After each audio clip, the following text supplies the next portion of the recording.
What's going on, everybody? So if you were able to catch a championship game between the Packers and the Falcons, you were in for some real vicious ass whooping. That's pretty much what happened. I predicted it in the previous video when I was making my picks, and specifically what I said, like everybody else knows, when I'm wrong about a pick, it's simply because something that I thought that I saw prior to the game just didn't happen. But I didn't expect that from the Falcons. The reasoning being is because their offense is so prolific. The Packers didn't have enough. And like I said, they were beaten up on defense. They were missing so many players. A lot of guys, they dropped a lot of passes also early in the game, but that's going to happen, like Jared Cook mainly. And that's why I was really fascinated that was the guy that beat the Cowboys. But the only thing that the Packers actually did was help the Falcons to get an easier road to the Super Bowl. Because the Dallas Cowboys, in my opinion, would have been a harder matchup for the Falcons. Not like defensively. Matt Ryan would have torched their defense also. It's just the fact that the run game and the way that the Dallas Cowboys offense is set up would have, been equally a problem to the Falcons. So it was just easier for the matchup. And that's what I was trying to explain to everybody.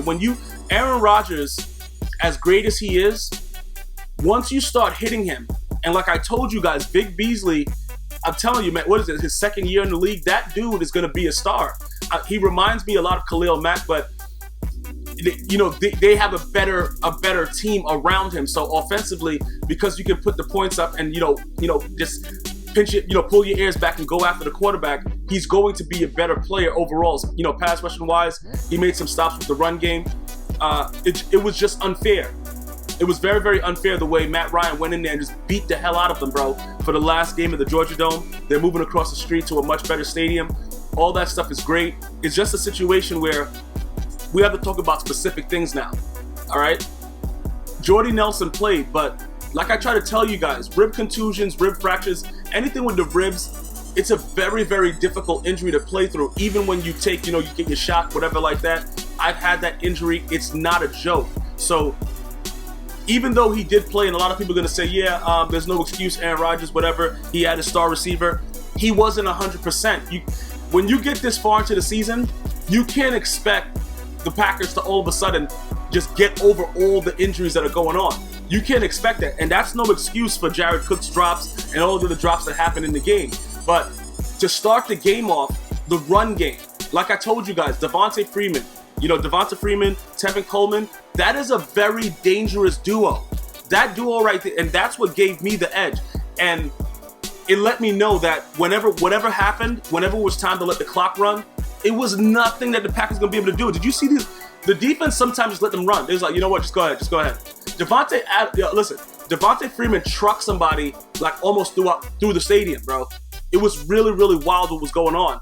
And I was very, very happy that they didn't stop. Dan Quinn didn't stop. He didn't, let off the gas or anything like that, because you got to remember, you're still playing Aaron Rodgers, and this dude will come down and throw like 5 Hail Marys and be back in the game. So they didn't take their foot off the gas. They showed the dominance. Matt Ryan, like I said, when he ran the ball for that touchdown, and he did the pump fake, and the dude actually went for a pump fake. I told you guys last week, Matt Ryan has matured beyond. Listen, this guy is a different quarterback. I'm telling you right now. When I was going wild on this guy, they allowed the 49ers back in the championship game when Tony Gonzalez was still playing, and he walked to the field. He was crying, bro. It was hard to know that you were up. What were they up, like 17-0, and they lost? Whatever that score was. But just to think about this, guys. Matt Ryan is running around like he's Michael Vick. I know when I saw that pump fake and he ran for 6, I was like, wow. Everything is coming together for this team. And he is definitely 100% the MVP. And this is why I'm trying to tell everybody. Even though the MVP voting is usually technically done way before now, and they already know who's the MVP, they wait to make it more dramatic. A lot of people, that voted for Aaron Rodgers, I know they're regretting their pick, and that doesn't mean that Aaron Rodgers is a bum. Look, I would be a fool to ever call Aaron Rodgers a bum, because the dude is an unbelievable quarterback. But you have to be fair when you're assessing it.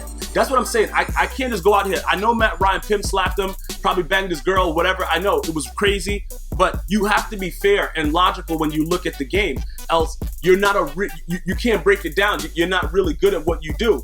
And the Green Bay Packers were decimated in the secondary, bro. And that's what gave me more of a push to say, wow, they beat the Cowboys. Because when you look at the Cowboys, they should have, Des Bryant showed up. I don't know what else happened, but that secondary was banged up last week too. And they beat the Cowboys. So I know it's nothing that, that's good that really comes out mentally from losing. But if you can use it to make you better, it's always going to be a positive. It's very hard to tell a team that lost, look, this is what it is. The Falcons were the better team. But it's obvious that the Falcons were the better team, but it still wasn't a full-fledged, healthy Packers defense or offense.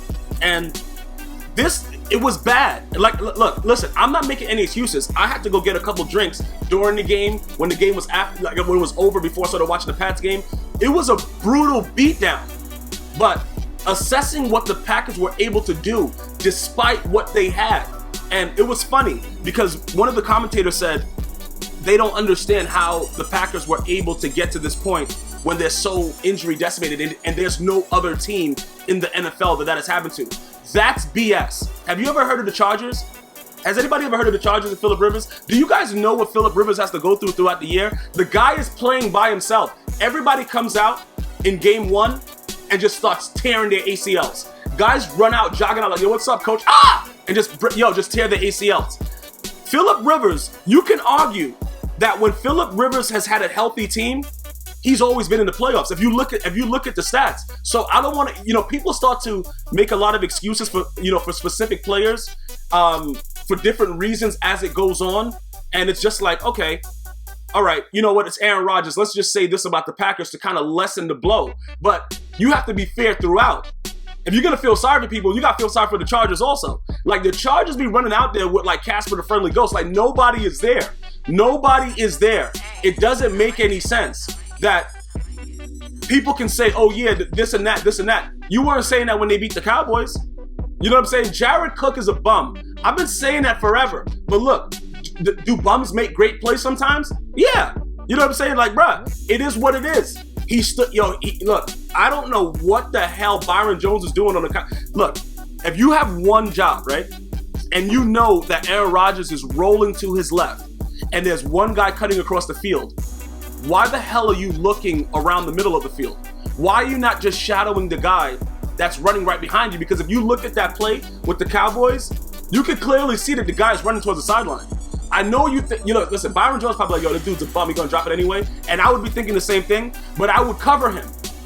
These are the simple plays that, could, mix and match it, because regardless of who played the Falcons, I had the Falcons winning just because of the offense. And even with Ezekiel Elliott, even though Ezekiel Elliott is a great running back in the offensive line and all that stuff like that, Matt Ryan's weapons are crazy. No, the bottom line is this: Julio Jones is such a monster.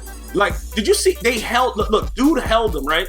Held him, grabbed his jersey, tried to take him to dinner, matched up. The dude just got off of it, ran it for 6, and he was already celebrating. He already knew it was a hold.